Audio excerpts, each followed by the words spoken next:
একটা সুন্দর ফুল বাগানে একটা সুন্দর খরগোশ ছিল। সে শুধু সব সময় খেলাধুলা করত আর মাঝে মাঝে সে ঘাস ফুস খেত। হঠাৎ করে একদিন তার সামনে একটি কালো রঙের খরগোশ এসে হাজির হয়। কেননা সাদা রঙের খরগোশটির কোনো বন্ধু ছিল না। সাদা রঙের খরগোশটির সঙ্গে কালো রঙের খরগোশটি বন্ধু হতে চায়। অবশেষে তারা দুজনে বন্ধু হয়ে যায় এবং তারা সব সময় বনের মধ্যে খেলাধুলা করে আর শুধু সব সময় মনের আনন্দে নেচে গিয়ে বেড়ায়। একদিন হঠাৎ করে সাদা রঙের খরগোশটির একটা বিপদ এসে গেল।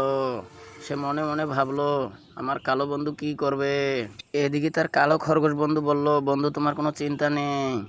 এইভাবে সাদা রঙের খরগোশ মনের আনন্দে নাচতেছিল আর বলছিল, এজন্য তো তোমাকে আমি এত ভালোবাসি, তাই তো তোমাকে আমার বন্ধু বানিয়েছি।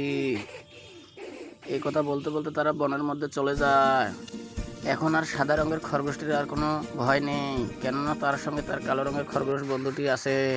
একদিন তারা বিকেলবেলা বনের মধ্যে অনেক নাচানাচি করছিল, কিন্তু হঠাৎ করে সাদা রঙের খরগোশটির কাছে অনেক বিপদ আসে। এজন্য কালো রঙের খরগোশটি বলে, বন্ধু তুমি আমার নিচে লুকাও, তোমার কেউ কোনো কিছু ক্ষতি করতে পারবে না। অবশেষে দানবটি ওখান থেকে চলে যায় আর সাদা রঙের খরগোশটি রেহাই পায়। এই কথা সবাইকে বলে বেড়ায় আর সবাই মনের আনন্দে নাচতে থাকে। বন্ধুরা, তোমরা সবাই চ্যানেলটিকে সাবস্ক্রাইব করে দিয়ে খরগোশটির পাশে থেকো, কেননা বন্ধুর মতো বন্ধু থাকলে আর কোনো বিপদ নাই। এই কথাটি সবাই বুঝে গেছে। বন্ধুরা, তোমরা সবাই ভালো থেকো। ধন্যবাদ সবাইকে।